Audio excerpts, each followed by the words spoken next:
Hey everyone, thanks for coming in, and thanks to our online viewers for watching the video. We're here to talk to you today just to give you some more information about our upcoming brigade that we've got going to Honduras in September. It's going to be running from the 9th to the 17th, and it's going to be a medical, dental and public health hybrid. Now you've probably heard it called many different names. We might call it just a medical brigade by shorthand, but the actual components of the brigade will be both medical, a small amount of dental and public health, which I'll explain later during the course of this slideshow. So thank you for coming again, and let's get started. Hi, my name is Erik, and I'm the campus chairperson for Global Brigades here at Imperial. Our aim today is really to introduce you to Global Brigades. What are we aiming to do as an organisation, and how we go about doing it. Then to give you some more details on what your trip could look like, what you could get involved with. And then to just finish off with some logistical stuff, how you actually sign up and what you have to actually do in the next couple of weeks. So to start with the Global Brigades mission, bear with me, I'm just going to read it out. Our mission is to empower volunteers and under-resourced communities to resolve global health and economic disparities and inspire all involved to collaboratively work towards an equal world. Now, it's really important that we're empowering volunteers and under-resourced communities. Yes, we think it's really important for you to go out there and experience this whole new world and this whole new culture and get your hands dirty, so to speak. But it's really important that the communities themselves work towards this and really do want this.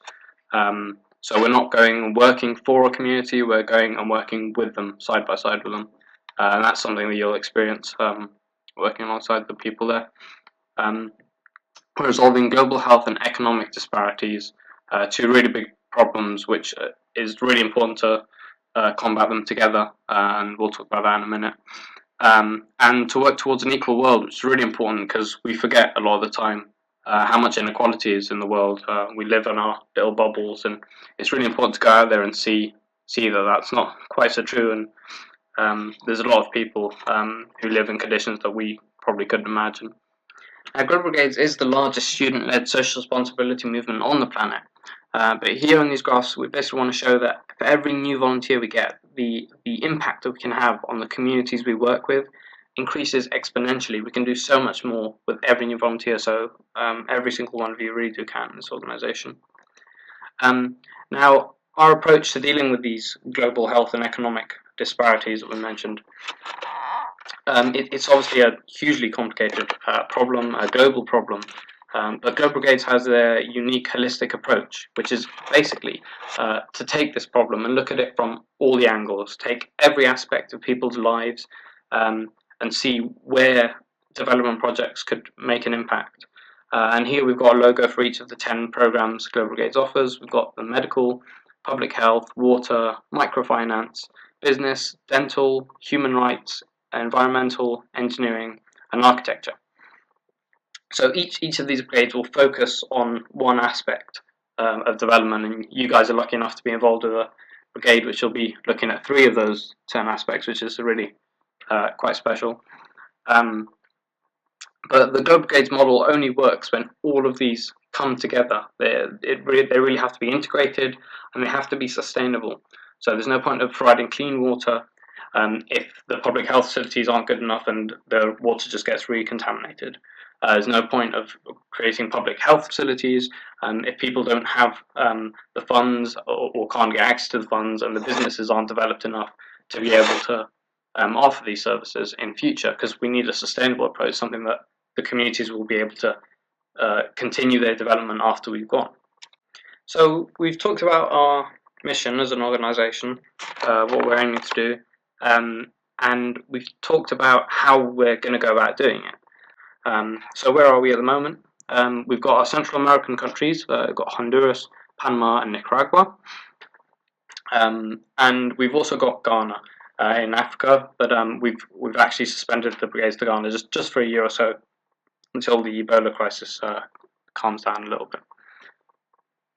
So now we're going to talk a little bit about what makes Honduras special, why Global Brigades has chosen to go to Honduras, and all the things that you'll be able to do there.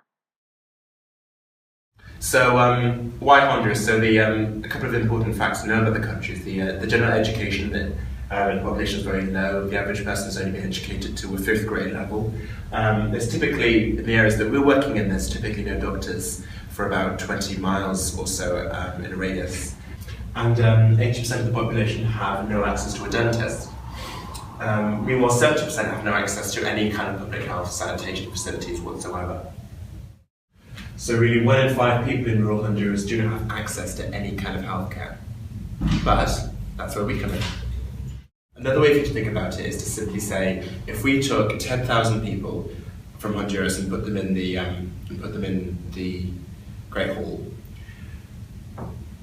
all of those people would have access to 4 doctors, 1 dentist, and 10 nurses. If we compare that to the UK, where it's something like 300 or something people to every 1 doctor, and even less for every nurse, you can really see how there's such a massive disparity in what these people actually have from the facilities available to them. 80% of children are in 1 of 3 stages of malnutrition. However, for every 1 of you guys who volunteer, you each get to treat 24 people who receive medical access directly because of the input that you've had, which is fantastic. And also, in terms of the public health element that we're going to be talking about, for every single one of you that comes, that's an extra 1 storage unit that we can build, and for every 2 of you that come, that can be 1 family that can benefit from a latrine, which, if any of you have been camping at all, you realise just how actually important having those kind of facilities are. So, what's the impact that we can expect to have? So we're going to be providing medical health care to these people who would have to walk for many, many hours to receive, just basic care or emergency procedures that we'll be able to provide at our temporary clinics. You're going to also allowing for the practice of preventative health care, providing things with like parasitic medication. We'll be giving gynecological checkups for the females that come in, which is still a very big burden of disease in these countries.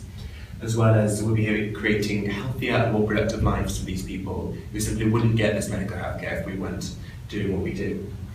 And in terms of the public health element that we're going to be talking about, you're going to be building sustainably improved health through the construction of our various projects like eco-stoves, latrines, water storage units, showers and the concrete floors. But I'll explain all of that to you again later. Okay, so what is a medical brigade? So what you're going to be happening is we'll be providing access to medical care. So what we do is we rotate through the community so that each community gets access to medical care, and who'll come actually into that community or very close nearby one every 6 months or so. So we'll give them 6 months medication so they have an absolute maximum, and just in case we're not able to get there again for another 6 months. And through the brigades, community members will receive doctor's consultations, gynecological clinics, medicine, and also be running health education workshops, all of which you guys will be involved with. And also, as a part of sustainability of these projects will be, you won't necessarily be involved, but we have a portion of the charity which trains community healthcare workers, which provide a general level of background access to medical care throughout the year, even when sometimes the medical brigades themselves, so you guys and the other volunteers, can't always be there. And we also provide a number of patient referrals, which are paid for by the charity. We take these individuals to the doctors and get them, make sure they're sorted out, take them back, so that if any people who come in very ill, for example, when I was there, we had a young girl who was just been diagnosed with asthma, was quite ill with it. She was taken to hospital by Global Brigades and sorted out, and we made sure that she was healthy before we got her back home again. So, we have a medical brigades team. So in Honduras, which is where you'll be meeting up with these guys when you're there. And they lead your brigade, they're always involved in performing community follow-ups. They work with communities in preparation for the brigade arrival. So, how can you help? Here we have a general template of what you can expect from the Joint Global Medical and Public Health Brigade. It's a really good thing just to maybe just download it and keep it to show your parents so you can explain it to them. And it roughly fits, it corresponds to what we'll be doing, and actually very closely corresponded to what I did when I was out there on this same brigade a couple of years ago. Why we want you. Your benefit is the fact that you actually get to contribute sustainable change, which is a massive thing to actually be able to have gone away and say that you've done. So you've actually made a long-term change in these people's lives. You'll get a wealth of experience, both medical and professional, interpersonal, and in the development field. You'll get be able to see some shadowing doctors, for those of you who haven't been able to get that opportunity yet. You'll be leading preventative healthcare workshops, you'll get some Spanish language immersion, and this is an all-round general fantastic experience.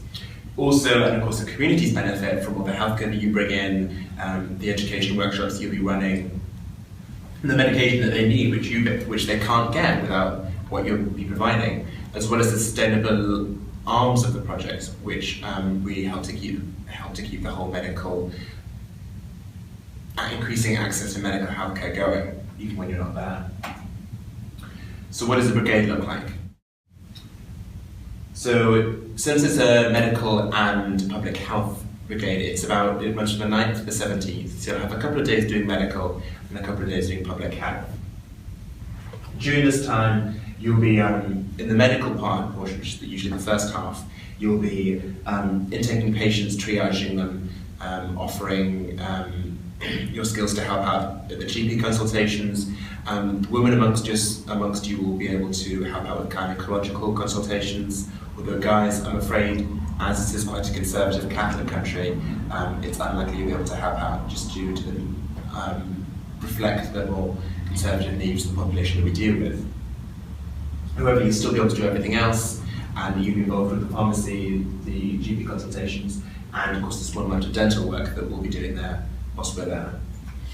So, the first station, the intake station. So you'll be taking the patient's basic names and ages, characteristics. This is done, if any of you are really good Spanish speakers, you'll be helping out, but often, because this is a bit more language intensive, if you're not so good at speaking Spanish, we won't force you to do this. Often we'll get the native speakers and British workers who will help out with this. So at the triage station, we will give you some medical Spanish information for this, or some set phrases that you can learn, some cheat sheets, and we'll try and prepare you, even in the short amount of time we've got before you actually leave. You'll also take some basic medical things like height, weight. You'll be taking blood pressure, as well as asking about allergies and taking some brief family histories of the patients that you're triaging. The next one is the clinical station. So this is the GP consultations. So those of you who have really good Spanish, or who maybe have got a bit more medical knowledge, you'll have a bit more free reign here. Those of you who are younger, you'll still be really close by with your GP, and often they're very, very good. They speak excellent English, and they'll be really keen to help you and interact with you about what you know from both local and general medical expertise. And here we also move on to the dental station. So we don't do a huge amount of dental work, but during the brigade's clinics that we run, you'll be invited to help out with the procedures that we run, because so few people have any access to any dental health or even any knowledge of how to take care of their teeth. A lot of patients that come in to see us, they have big problems with their with pain and toothache and all kinds of issues that we have to deal with, and you will be helping the dentists here. We have the prescription pickup station. So this is the second part of the pharmacy, which you guys are basically pretty much be running. So don't worry, there is a trained pharmacist there who will be helping you, and she can advise you if you have any questions. But you guys will in the mornings you'll set up all the medications. You'll know where everything is. You'll be filling the prescriptions and telling the patients how to take the medications, when, why, and what method. And it's a very good amount of fun. We have some stories that we've got in the testimonials of our webpage, which will tell you all about that. It's always so exciting at the pharmacy. And let's talk about the public health projects. So one of the best things that we really do is we actually go into the communities that we're working with. So you'll be split into smaller groups, and you'll be working very intensively with a couple of families in the community, and we're providing and building these structures and facilities for them. A really big problem in the developing world is issues with lung diseases and pollution-related disease.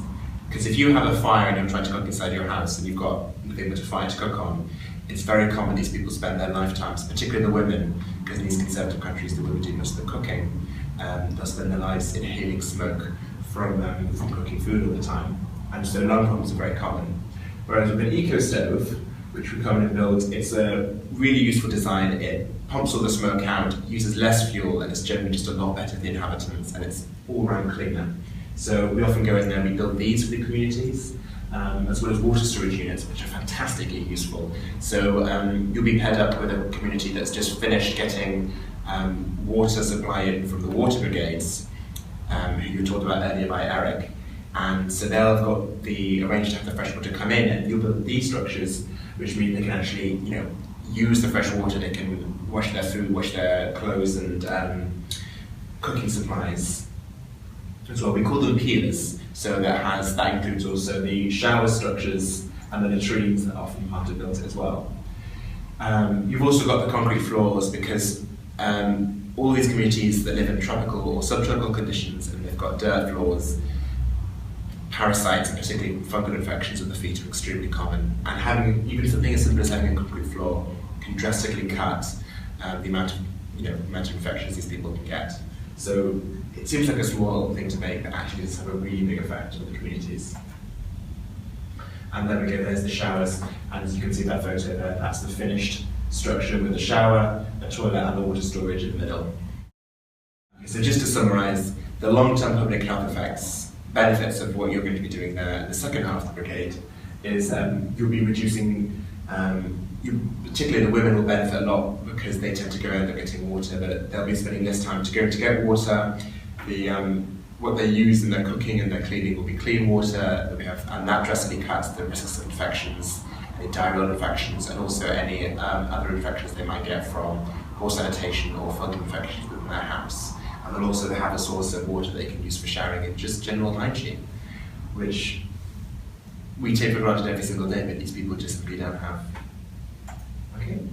Now let's move on to how do I sign up? So one of the most important things that we want to know about today, how much will it cost? The brigade runs from the 9th to the 17th of September, and everything that you're going to really have to pay for, or would normally pay for on a holiday, things like travel, accommodation, food, that's all covered by the £650 that we've got here. The only things it doesn't cost, excuse me, is any cost for any vaccinations you need before you come to Honduras, the cost of the visa entry, which is a small payment that you'll make when you arrive in the airport, and also the cost of flights. Now, the cost of flights does vary, and of course it'll increase the closer that you get to the brigade time. So the earlier that you act, the lower these prices will be, but also, depending on the circumstances, we will help you as much as we can, but depending on the circumstances, we might be able to sort something out where we can get you a group discount. But this is very much dependent on the circumstances, so we can't guarantee anything right now. I should also say at this point that we have applied for some IC grant funding. We're going to find out about that very soon, so we hopefully we'll be able to use this money to offset some of the cost, that £650 that you'll be paying for the entire brigade, so we can offset some of that with the IC money. But at this moment I can't guarantee anything, but it's something that you should know about that hopefully should make it a bit cheaper. Okay, so a couple of sites and sources that are really helpful for you guys. We'd really recommend that you go on and you look at what they have on the www.globalbrigades.org. That is the general website of the Global Brigades charity that we work with, and they can give you some general information on what to expect, any information you might need, kind of things about security, costs, the countries that we work in and why we work in them, if you want any more information. However, we've also got our own site that we've set up very recently and we're quite proud of. This will tell you a lot more of the specific information you want to know about our brigade. Being so new, we are still updating it, and of course any information that we get from Global Brigades about this one, we will update it, put it on so you can refer back to it. We'll also try and put hints and tips and advice, and for example, we're looking to put a things I need list that you can refer to for recommendations that we take on your brigade with you, which will include basic things like what should be in my first aid, how much sunscreen should I take, what kind of clothing will I need. So I really recommend you check out both these websites. If at any point you have any other questions, please do feel free to drop any of us a line, and the emails you'll find in this slideshow, we'll also put them up on the website so you can find them anywhere. And there's a number of different ones out there, I know, which might be confusing, but we all respond to all of them, so just send one to any of them and we should respond to you very, very quickly. So these are the emails that we've got up here. That's me at the top, Henry Beresford, the medical president. Nice to meet you. And you can also phone me in a real emergency as well. I would request that you email me, because I actually have started lectures, so I might not be able to get back to you as quickly or as easily as if you were to email me. But in an emergency, you can phone me, and if you're over worried, or your parents, you can give them my number as emergency contact if they have any questions. Now that you've listened to me rambling on at you and you know everything there is to know about the Brigade, what you can do next to sign up for this. So we would recommend the first step you need to go to the globalbrigades.org website. You'll go into the top right hand corner and there's a search bar. Click on that and type in Imperial College. Okay, so once you've searched Imperial College, you've clicked on Medical Brigades, it'll bring you to the first option will be Imperial Medical Brigades, Honduras, September 2015. That's the brigade, and you should click on that one. There'll be an option there that says volunteer, and you click on that. And then all that will do is that'll offer you to log in or sign up, and that's where you should sign up, and it'll walk you through every single step of that. You just fill in all your details as you go, and that'll create an account for you and link you to this brigade. Now we ask you one final thing, is you just then drop us an email. We recommend you email us at imperial.medical@globalbrigades.org, just to tell us that you've done that, so we can be extra sure. And then as soon as you've done that, we will then get in contact and start sorting out the DBT details from there. But that's what you guys need to do to sign up, okay? Yes, so just to say this again, if you do have any questions, or if you come and watch the video again, you guys at home, if you have any questions at all, please do email us at imperial.medical@globalbrigades.org. So thank you very much, and we hope to hear from you soon.